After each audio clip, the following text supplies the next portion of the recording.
నా ప్రభు మీద పెట్టుకున్న నమ్మకాన్ని నా ప్రభు ఒప్పు చేయండి. గట్టిగా చెప్పగలుగుతుంది. హల్లెలూయా.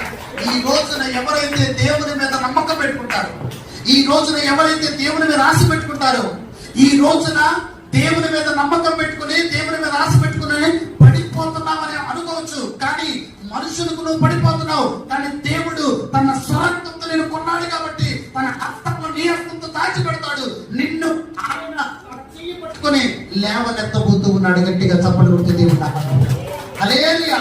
ఈ రోజు నువ్వు నమ్మకం ఎవరి మీద పెట్టుకోలేదు సార్? నీవు ఆరాధిస్తున్న యేసయ్య మీద నీ నమ్మకం పెట్టుకోవాలి.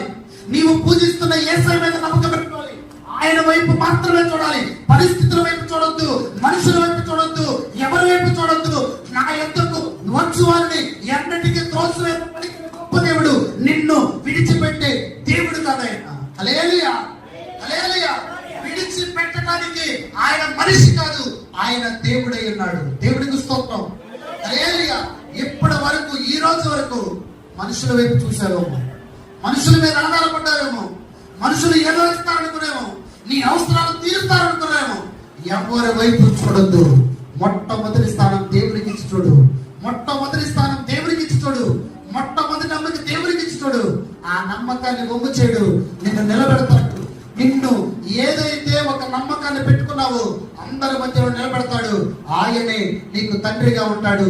నీ అవసరతలన్నీ కూడా తన మహిమ ఈశ్వరుడు తీర్చబోతాడు.